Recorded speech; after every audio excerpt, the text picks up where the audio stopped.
Dim Lights and Stiff Drinks, the dive bars of Seattle, is proud to be sponsored by the Stedman Group.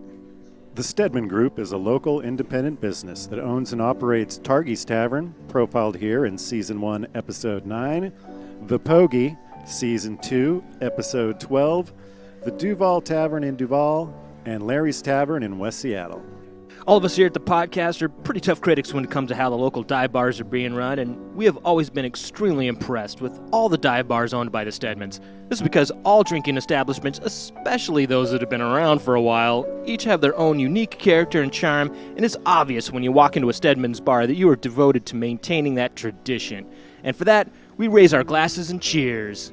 The Stedman Group, committed to preserving the legacy of dive bars throughout the Puget Sound region.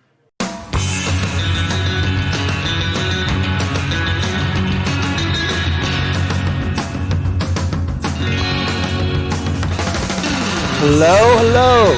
Welcome to the big show. This is Dim Lights and Stiff Drinks, the dive bars of Seattle. We're interested in those roadhouses, taverns, and pubs with a long history and hopefully some interesting backstories. And they always come through, don't they, Brad? They always come through. Tonight's no exception. If you're in the... That's right. If you're in the game long enough as a bar, you get to see some stuff. And this bar's seen some stuff? It's seen some stuff. Okay. Going way back. And we're not sitting in four nooks at four homes with four headsets on doing this, are we?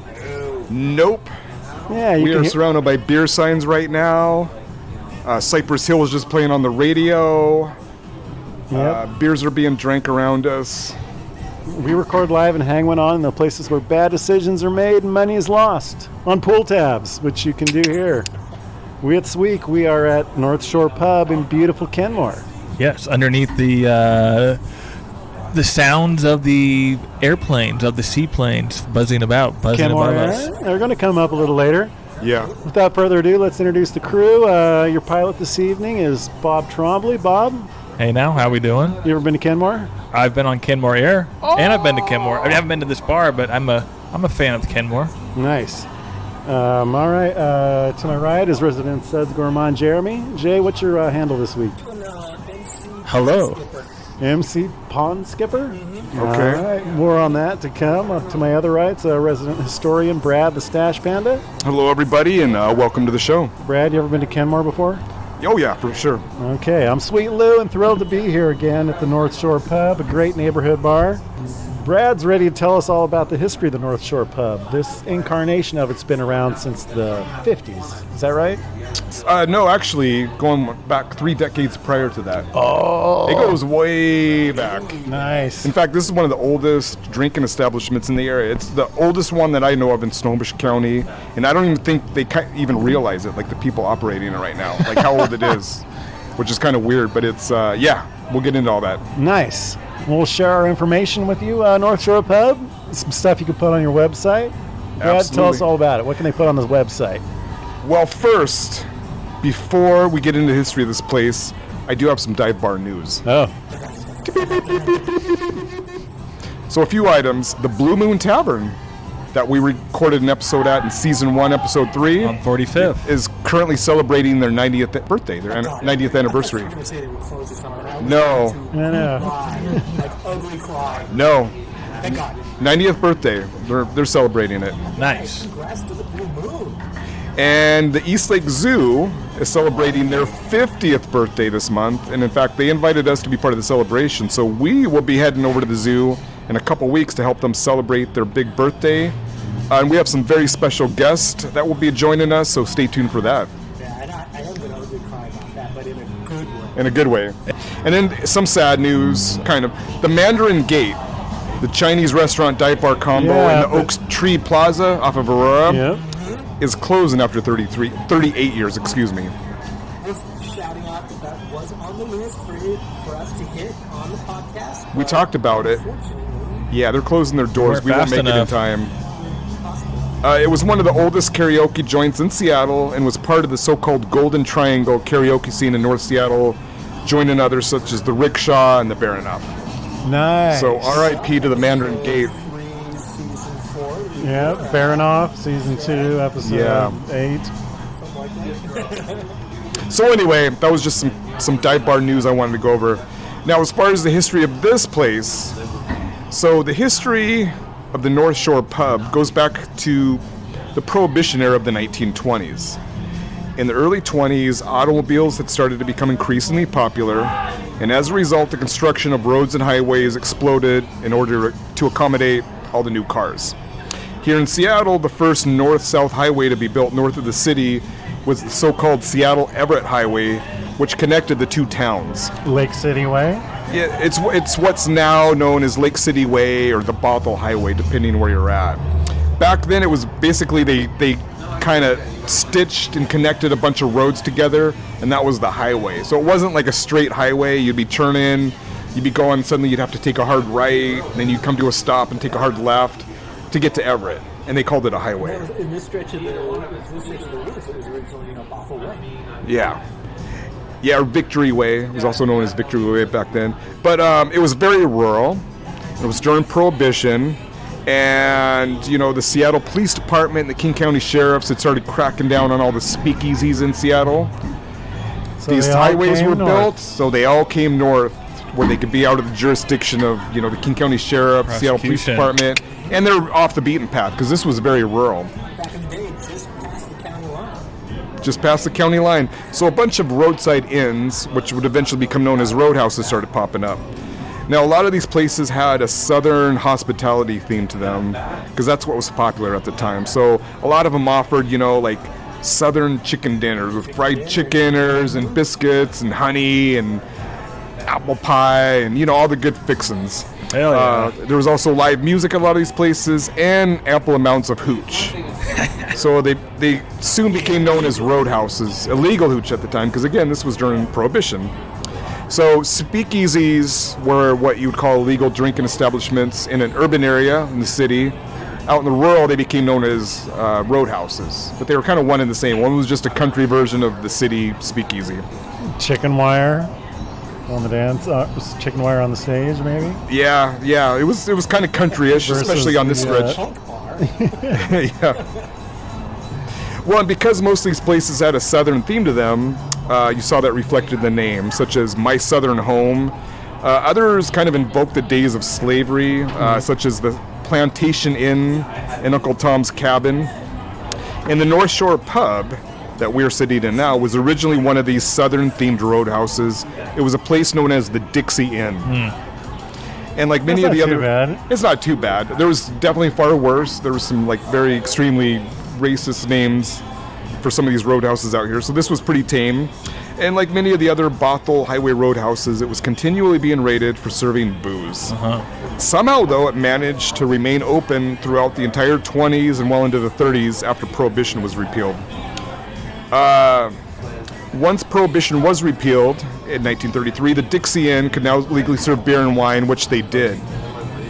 They didn't even have to order the beer and wine. They just brought it up from the basement. Yeah, probably.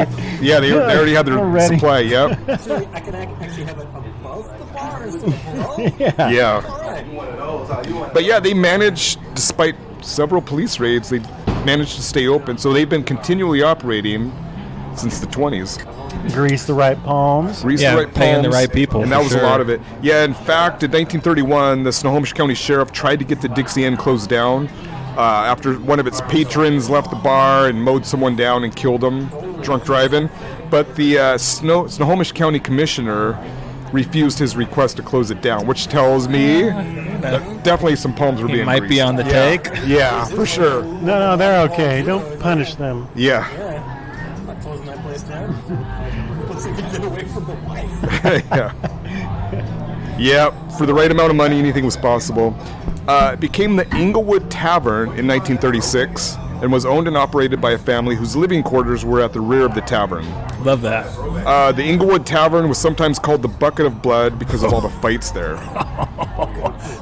That's a hell of a The moniker. Bucket of Blood, yeah. It's still got a little bit of that vibe here. I would say so. Yeah, a lot I would of- say so. You get your ass kicked here on the right night. If you pop off to the wrong person, yeah, you It was probably... really a meme before there was social media or memes. Yeah, that's right.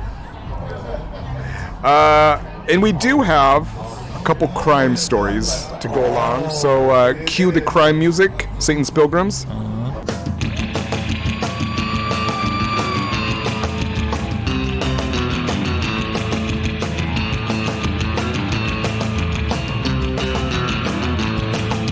Okay.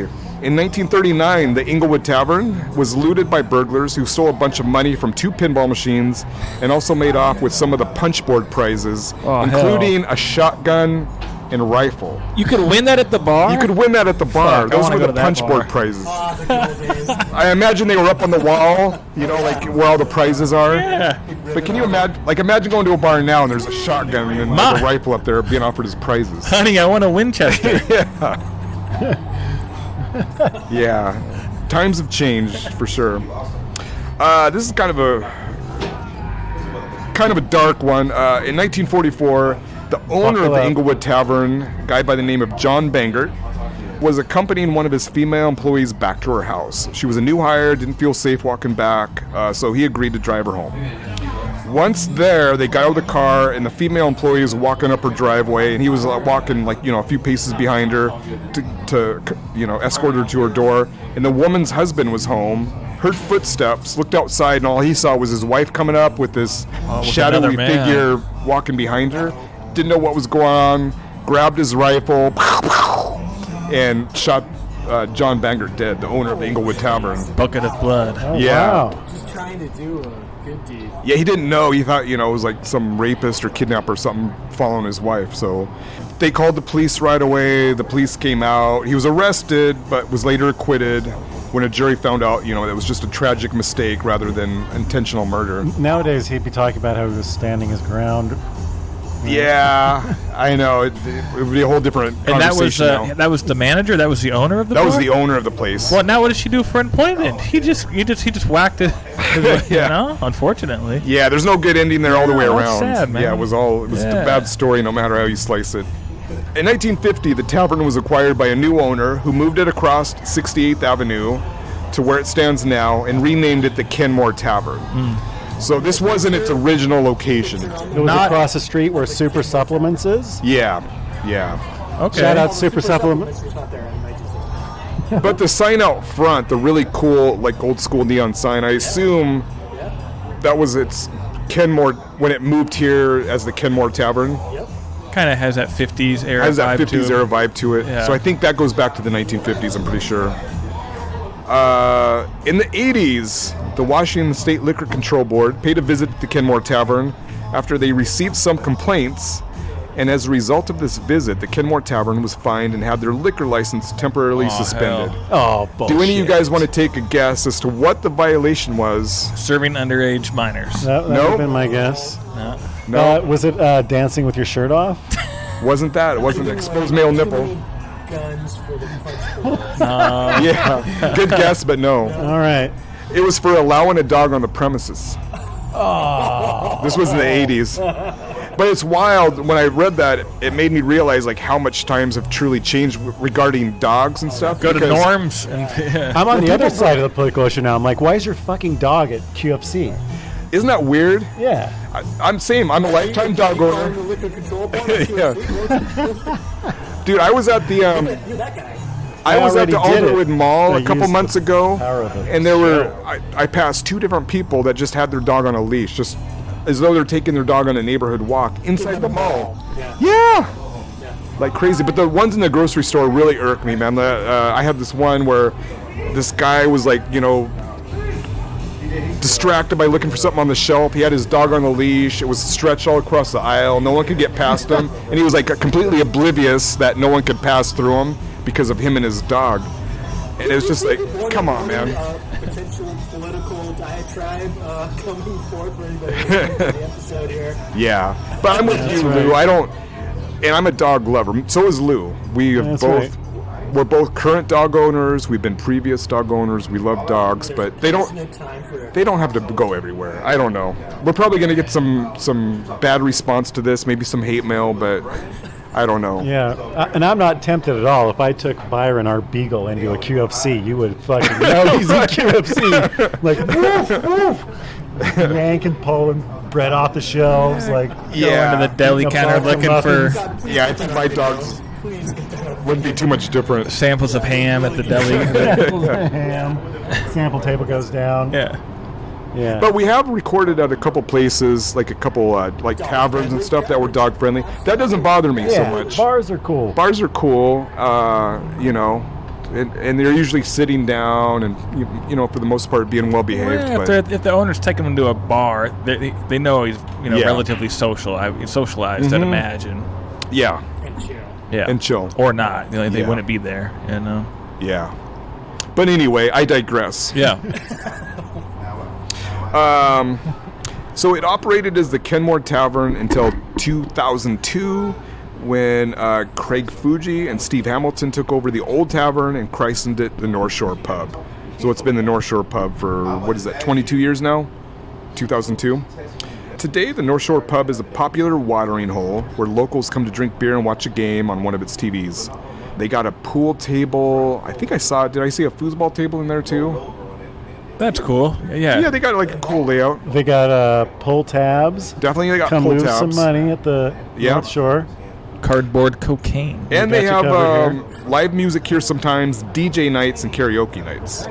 Oh, so check. This is check, has all yeah. the trappings. Yep. Above all, though, and many people aren't even aware of this, is the North Shore Pub is the oldest continually operating drinking establishment in Snohomish County. What's the number? And one the of- 20s? It opened in 1924, which means it's been open for 100 years. This year is its 100th birthday. And nice. again, I don't know if they even Wow. realize it. I need to try to get a Yeah, hold of the the owners. owners Like, dude, you got to do a to party. let them know, because they should be promoting that. How many businesses have been around for 100 years? I know. That I Jiffy know. Lube next door hasn't been there for 100 years. Probably How about won't that? be here. What about for the 100. Taco Time? You think they've been around for 100 It years? will be. Yeah, I think so. But, you know, I've seen a lot of other places kind of shortchange themselves in this category, where they don't really promote, like, how long they've been around and their history and stuff. I mean, this place should definitely be promoting that we've been around for a century, you know? Well, that's why that's an awesome thing. Shout out to Rob Wilson in the Dillard Room. He does a good job of that. He does a keeping good job his, of that, for sure. establishment alive. Yeah, yeah. And really promoting its Yeah. history and making people aware of Totally, it. yeah. Yeah. I wish more people did that. But anyway, so yeah, this place has been around for 100 years. What do you guys think about that? Well, It's amazing. Great history. promoting it right now. Yeah, that's right. We're taking we'll take care of your light work, North Shore Pub. We'll promote the snot out of this. Yeah. They'll have to beat the crowds down. Well, and right. one of the few surviving roadhouses too. You know, you got the Which is Shanty, also pretty cool. Fiddler's Inn, I guess you could argue, was started out as a roadhouse, and there's a couple others. But yeah, this is one of the surviving roadhouses. Even though it moved locations, still, Yep. it's business lineage. Yeah. Great outdoor patio, might add. Yeah. It's sweeping some blues one way or another for the last 100 years. Yep. Shout out to North Shore Pub. Keeping Dive alive in Kenmore. And Kenmore, yeah.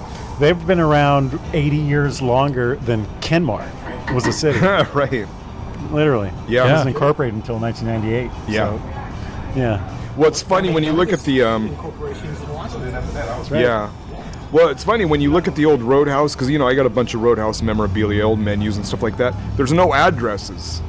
It was, when they were established, there were no physical addresses that they could give people. So it'd be like, you know, go past the 6th tree and look for the blue spotlight. Which and is weird also stuff like that. probably why they had such extravagant signs, because you kind of see that, Right. like, oh, that's There it where is. we're going. you know, Yeah. undistinguishably. 5 miles from old Jenkins Place. Yeah. You saw a lot of that.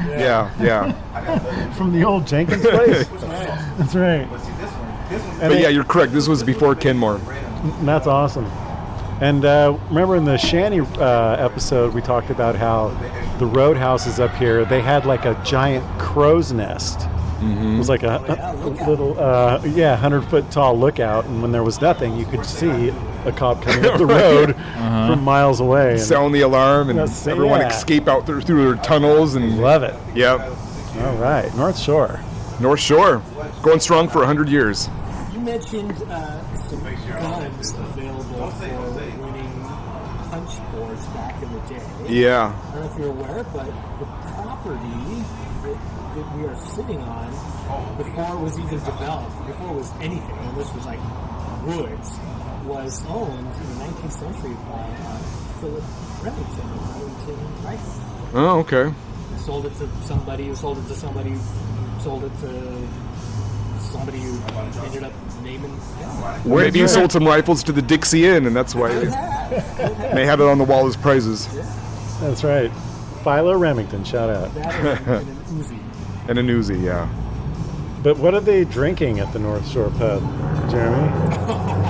Well, let me tell you what they're drinking at the North Shore. Actually, we have some news updates about what we're drinking. So, last couple of episodes we talked about the nationwide reindeer shortage, which has been a huge impact to all of us Northwest drinkers and so forth. That is getting a little better, thankfully. There's still no official word from the distributors and the brewers about like when we'll see kegs again and things like that. But anecdotally, we're starting to see a little bit of relaxation. It's getting a little bit easier to get your hands on some kegs, a little bit easier to get your hands on the cases and bottles and cans and filters. But it's good news. Okay. But North Shore here, like a lot of the dive bars we've been to, has Rainier and sells a shit ton of it, which most dive bars in this area do, but they don't have it on draft.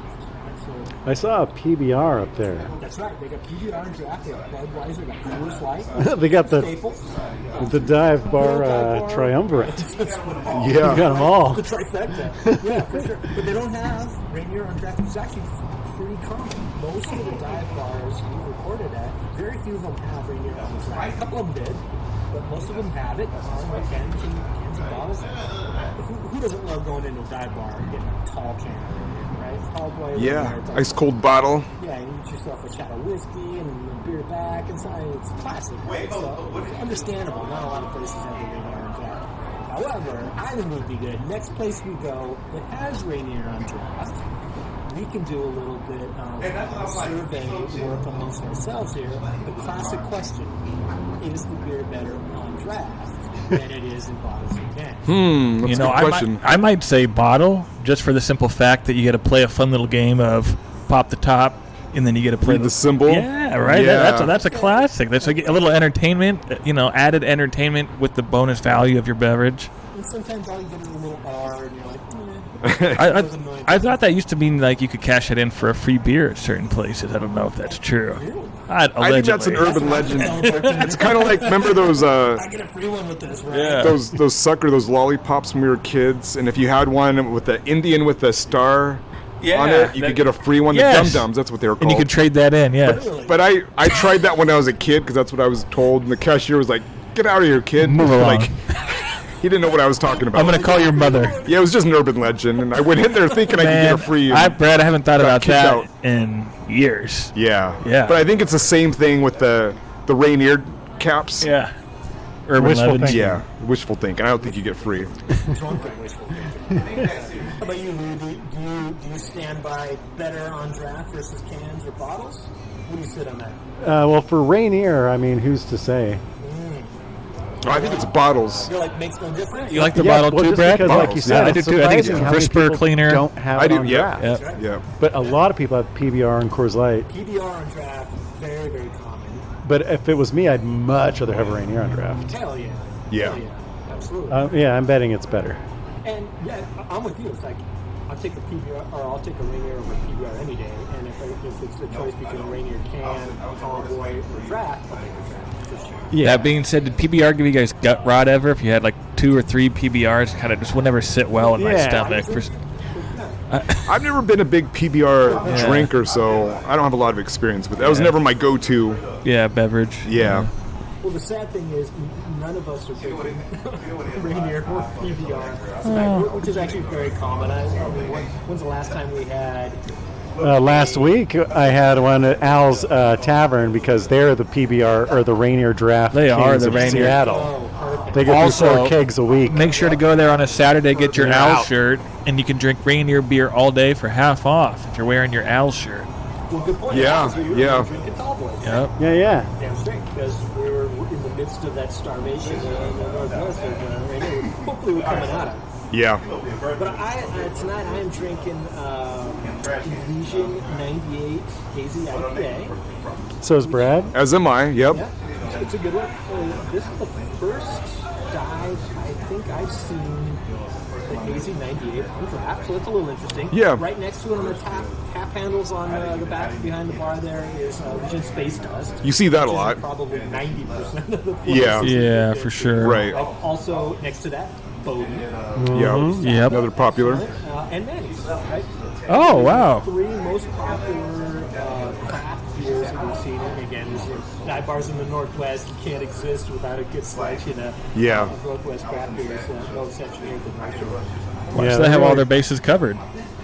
Pretty good. Yeah. Oh, and they threw in a Schilling cider just for, There you go. we are here in For the Northwest. occasional, cider drinker. We'll have a cider on there. For the But gluten is there news with the Legion? News with the Legion now? No. Wait, Just a winner. what was the one that got sold? Oh, that's Fremont. Oh, that's Fremont. You're right. Fremont Brewery. You're right. Another Northwest traditional craft beer started in 19th or whatever, and was sold to the same parent company known as Pipe Brewery. Yeah. Friends that which is actually a really good story. A lot of times when a local craft brewer gets sold, it's kind of like, wah. You think It's like about the Rainier sale. It's or like you Allegiant- sold to PBR, and we Yeah, or they get Allegiant sold. we going to contract Miller to brew it in Texas. Elysian going to Budweiser.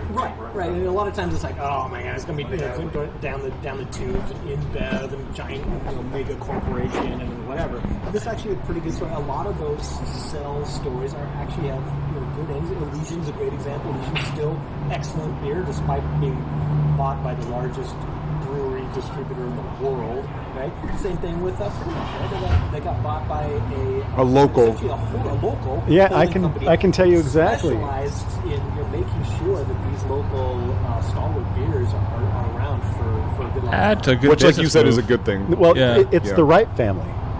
That's right. The Wright family? Yeah. Tell the listeners about the Wright family. Howard S. They Wright. own the Space Needle. Okay. Howard S. Wright. As a frame of reference. Yeah, the Wright So are family. they like Seattle old money, would you say? Yes. Yeah, they were 100%. actually the contractor that built the Space Needle, and Right. then they ended up all the ownership was transferred to them. But yeah, they're one of the biggest builders in the state, and have been for 100 years. So they have the money of a giant corporation, but it's all local, and they said it in the press release that we have no intention to do anything with it. We just bought it, and they're still going to run it. Yeah, that's cool. Yeah, they're not moving production or anything. They just bought an asset. So shout out to the Wright family, keeping dive alive in the sound. Hey now. You guys want to take a break, get around two? Sounds Sure. good. My bad. Let's just get a little on the empty side. It's getting a little unhazy. Yeah, might have to do a little round two. All right. Saints Pilgrims, take us out, bring us back.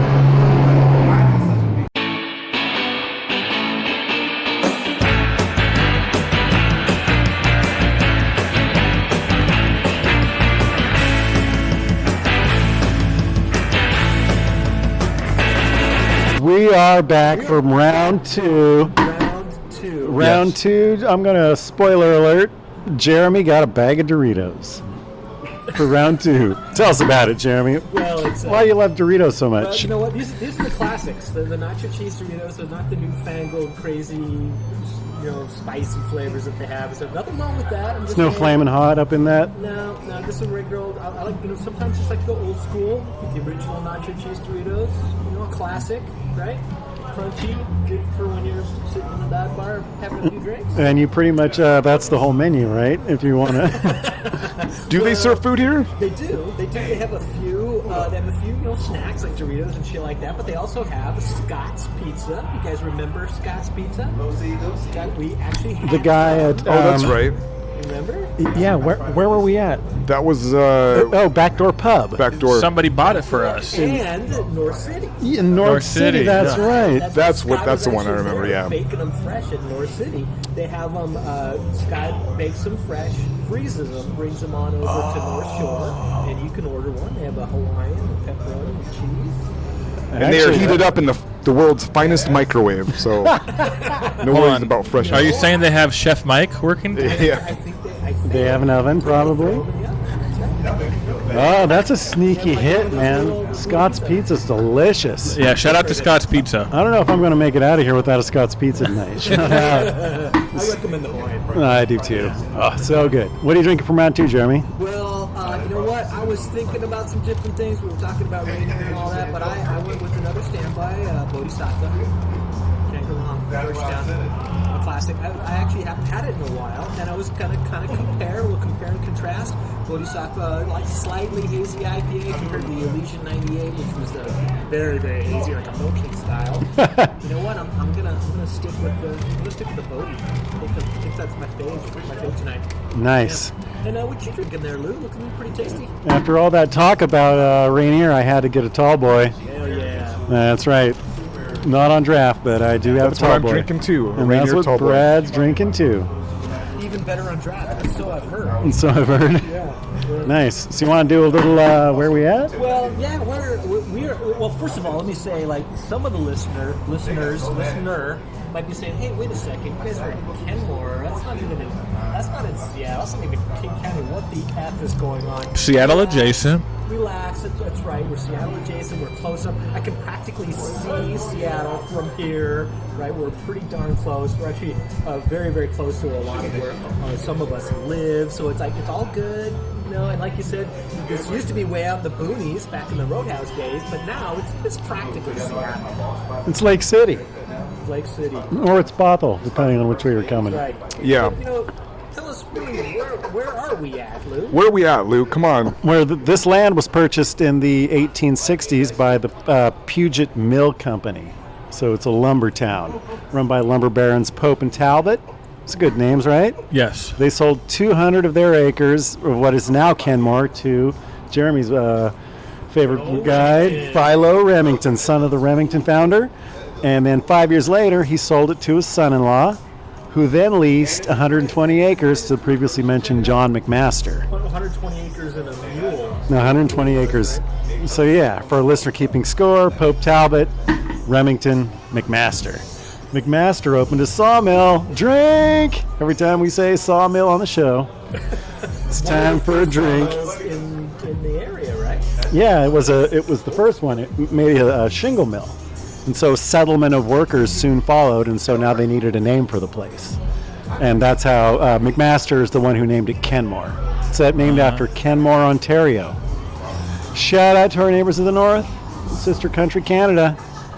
And shout outs to Scotland, which the Ontario township is named after the original dinky little town in Scotland named Kenmore. It all goes back to Scotch. All goes back to Scotch. What's kind of crazy, we touched on it, I think at the break, was Kenmore didn't become a town until 1998, which is not too far in recent memory, right? It's a baby town.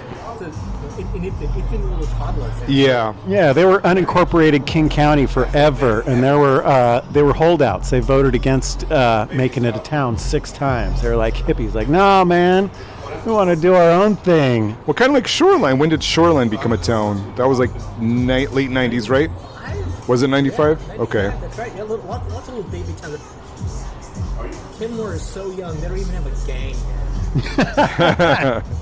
Yeah, there were enough of these little hippie holdout towns that in 1990 the Washington State passed an act called the Growth Management Act to try to get these guys to like shit or get off the pod. It basically says if you're big enough to be a town, then be a town, and if you're not, then that Bothell or Lake City, whoever you're paying for your fire and police, why don't you just be Kenmore? So what's the threshold? You got like 20 people, hey, you're a town? 20,000's kind of where it's at. And 4 people, 20,000, you know.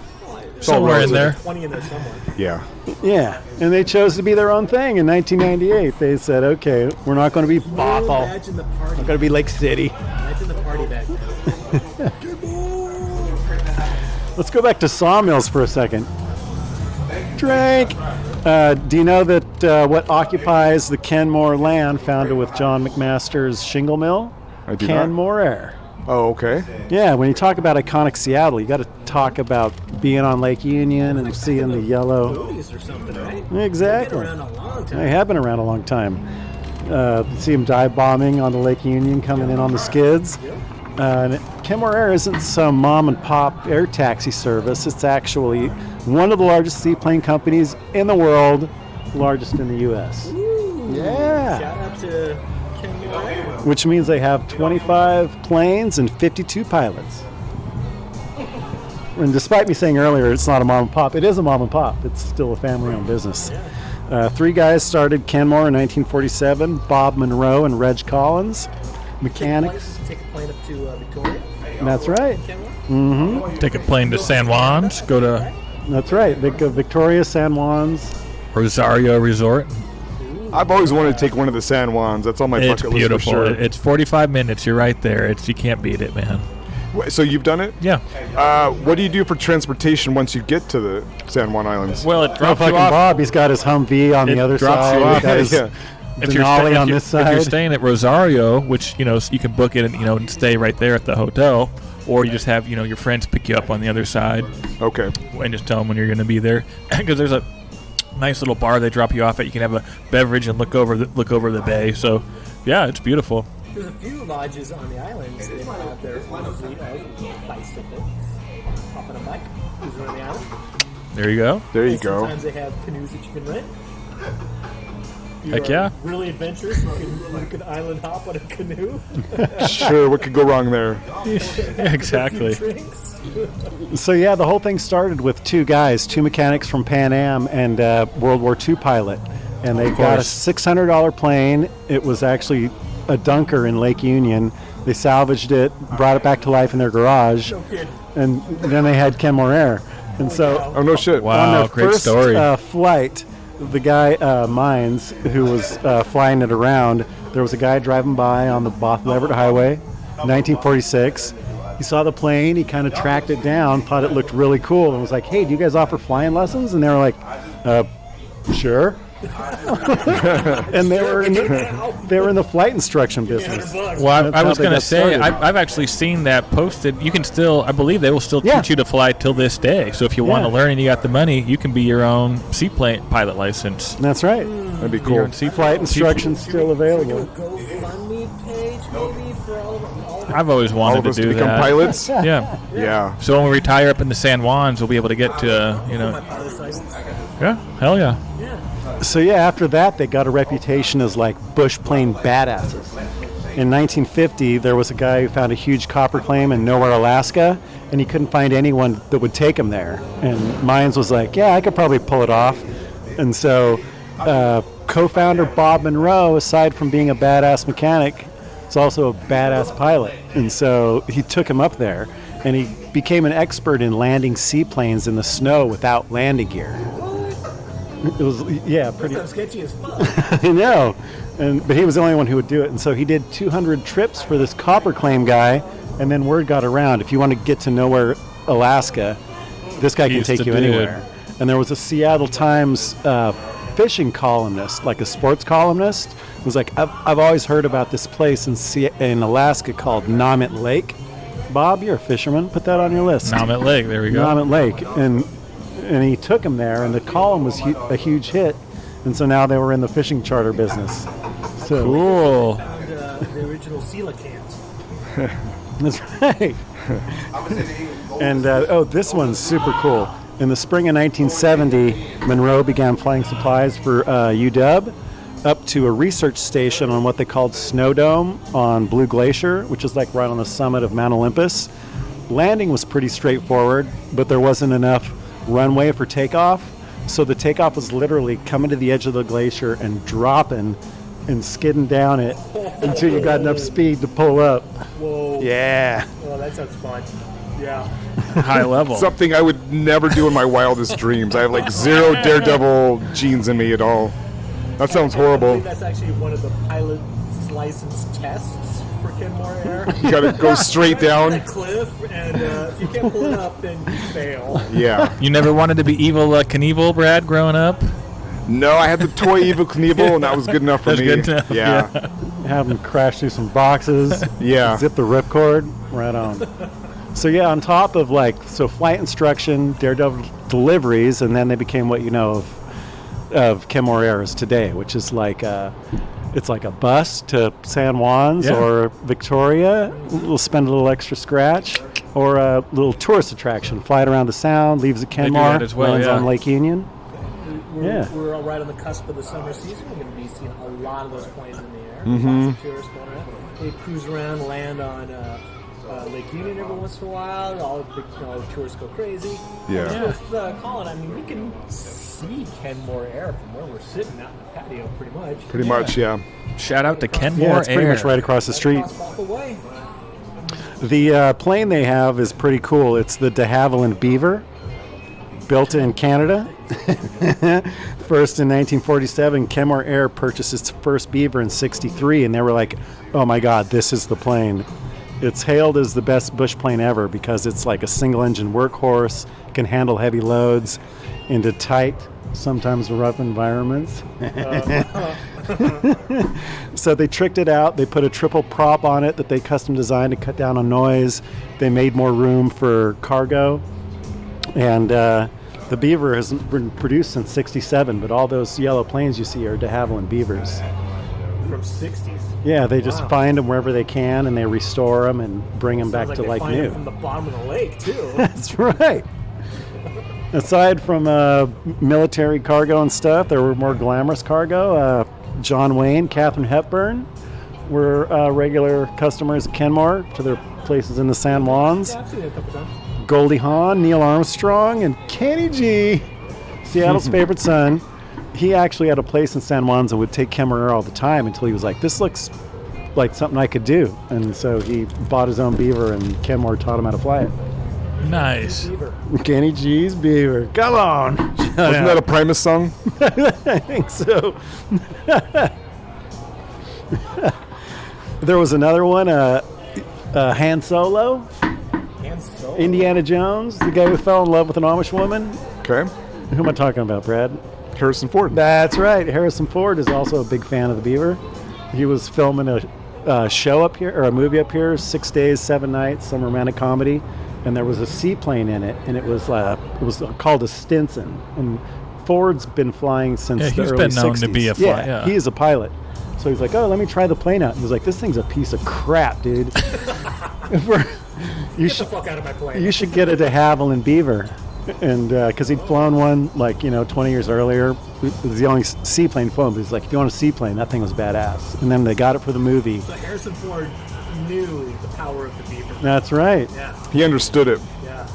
Actually, this is a little side trip, but the de Havilland Beaver he flew in the 70s was the Beaver known to another favorite son of Seattle, John Nordstrom. Okay. Harrison Ford got to fly John Nordstrom's Beaver. Wow.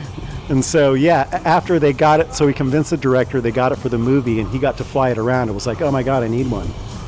So he started calling around, and it's like, I needed to have one Beaver. And they're like, oh, if you need Beaver, you go to Kenmore. And so Go to Kenmore. they, That should be there. They should have a sign that says that. Yep. Go to North Shore. Home of the Beaver. So what I'm taking away from the story so far is Seattle invented beavers. that's right. Seattle invented the de Havilland Beaver. Sorry, Canada. You made it, but Kenmore Air tricked it Wow. out. Making some bold claims here tonight. They found an old World War II beaver that they used and restored it for Mr. Indiana Jones. Okay. All right. I wonder if that's a de Havilland Beaver over there at Mohi. They have right there in the main area. Probably. It's got to be. Yeah. Probably. Heads up to our listener, a little community service. On Lake Union, Kenmore Air has a landing terminal there and essentially a runway. It's marked off with buoys and markers, but people stumble in there all the time. So, Kayak. yeah. Yeah, they gotta kick them out. Planes get canceled. They're coming in, and there's like a guy on the ground's like, they've got a kayaker over here in the runway. Yeah. So they got to circle around. And Maybe it's they got to go fun. home. It is fun in the summer. You can go to Lake Union there, like by the Mohi and different areas right on the water there, and you can see it. Yeah. You can see the kayakers. They rent the boats. There's like a couple places right on the shore there. You can rent boats and all blah blah blah going around. There's the old wooden boat center. They'll rent like the rowboats. They're like, Yeah. hey, you can take that rowboat out, but don't go on the fucking Kenmore Air strip. Like, okay. They're all the fucking time, right? I'm sure. And then you see the seaplanes floating around, doing the circle in the air like buzzards, and you're like, oh yeah, they're fucking pissed off because of stupid kayakers. That's something I would totally do. I've heard them with the bullhorns too. They're like, "You're in the lane. Please move out." I say the planes just land and fuck them. Like, you're in the way, like, sorry, it's your bad. Yep. So yeah, that's pretty much all I got on Kenmore. It's a little hamlet on 522. It goes Lake City, Kenmore, Bothell, Woodinville. We used to have a reason to come up here once a year for the Washington Brewers Festival when it was at God. St. Edwards Park right across the street. That was when it was at its best. God, that was like the perfect place for the festival. Well, yeah, for our listeners, they might not know, right? Washington Brewers Fest this year, it's back, yay! But it's not at St. Edwards Park. Boo! St. Edwards Park, just a few blocks away up the street there. Yeah, like you said, that was kind of. It's at the Seattle Center, which I think sucks, personally. Yeah, a little different this year. Yeah, it's Yeah. a Fisher Pavilion.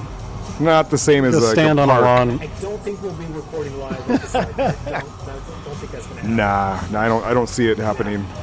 What else should we get? Oh, Kenmore Lanes. Maybe we should give a shout out to them. Kenmore Lanes. I got a good Kenmore story. Not that many Okay, hit me. bowling alleys. I was gonna say, classic old school thank you, bowling alleys J-Dog. around, like Kenmore Lanes. They have been. That's you true. know, Yeah, they are old school. Pretty cool. But We yeah, got a bar in there. Oh, do they? We could do a podcast from the. It's called the 11th Frame. That would be Nice. cool. Yeah, we Nice. should do it. Yeah, my Kenmore story. So this was probably 7, 8, 9 years ago. Back during when I was doing a lot of picking, somebody contacted me. Picking what? Like American pickers. Yeah. Okay. Yeah, antique picking, junking, whatever you want to call it. You were looking for the smalls. I was looking for the old gold. Yeah, the rusty old gold. And someone contacted me. Said, yeah, I used to run this bookstore in the university district back during the 60s. Like kind of, I'm an old hippie, and I got a bunch of boxes of like old papers and stuff, like all kinds of stuff related to Seattle history, and it's just sitting here in boxes if you want to come take a look at it. So that was like music to my ears. So I was like, absolutely, why don't you give me your address? I'll be there this weekend. So we set a date and time. So I plug his address in my GPS. I'm on my way there. And it ends up being in a trailer park here in Kenmore, right on the lake. Right? It was kind of a nice trailer park. Waterfront trailer. Trailer man. park, yeah. So the spots are only $500,000 Probably. plus improvements. Yeah. And, I'm like, I've picked at trailer parks before. I actually had been, so it wasn't like anything weird. So I pull in, but I ended up at this one, probably the worst looking one. It has like this really janky fence and like an old kiddie's pool, and all the grass is overgrown and all this stuff. Old toilet in the front yard. Yeah, Old yeah, water one of heater those. next to it.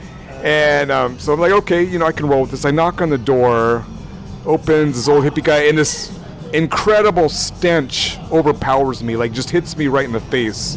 And I can't tell what it is. I don't know what it is at first. It's an animal smell, but it's not dog, and it's not cat. Because I'm familiar with both of those smells. But boy. it's an animal smell, and I can't. But all I can know is like my eyes are watering, and he's invited me in. I'm just like, so I make up some kind of excuse, and I'm like, Politely you know what? decline. Yeah. I'm gonna have more time tomorrow, so I'm gonna be back tomorrow.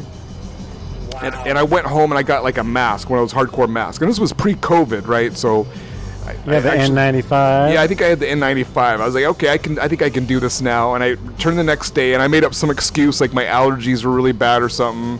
'Cause I didn't want to hurt his feelings. So I go in, and even through the mask, I can still kind of smell it. And I'm like, what the hell is that? What is this smell coming from? Suddenly, this goose walks out. They have a pet goose. This old hippie guy has this pet goose living in the trailer with them, and the goose is just crapping all over the place, probably for years. And that's what I'm smelling. And it was the most overwhelming stench. And he had some amazing stuff. Was it worth it? Well, here's the thing. All the stuff was saturated with the odor, so it was basically worthless. I didn't want to bring it in my house, and it was like really cool stuff he had. In his defense, maybe the guy saw Howard the Duck and then thought Yeah, like I don't he know, could, you know. man. Yeah, their house. Oh, Yeah. but don't if you don't want your house to like just completely reek, don't have a pet goose. I guess that's the takeaway from the story here. But yeah, that's my Kenmore story. Go Pete on them. No. Probably cool to the goose. Yeah. Well, he's living the good life. Gooses like to shit out in the, out in the woods. Not on carpet. It was carpet. It was carpeted, so it was just like saturated in the carpet. Oh, it was so bad. Anyone who's ever been to Green Lake knows the damage a goose can do. Oh, totally. Imagine that 100%. concentrated inside a trailer for over probably like a decade or however long he had this goose. But Oh my god. anyway, Kenmore goose. the Kenmore goose story. Yeah. Yeah. Well, Wow. On that Right note, On that note, All right, let's land this plane. Let's We la- covered it all things Kenmore. a la Kenmore, yeah. Northern tip of Lake Washington here in beautiful Kenmore. All right. and again, cheers to 100 years. This place Yeah, has been shout going for out. 100 years. Go So 100 years strong. Yeah. So come on down if you haven't already. yeah. And Jiffy Lube, right next to Scoop Brewery, right next to a bunch of shit. yeah. Get yourself a burger at Kid Valley if you're not going to get one of Scott's pizzas. Big Valley down the Yeah. street. Oh, yeah. Yeah. Right on. All right. Well, on that note, All right. Please support the show. Any support to the show is much appreciated. Leave a 5-star review. Any comments are much appreciated. Dim lights out.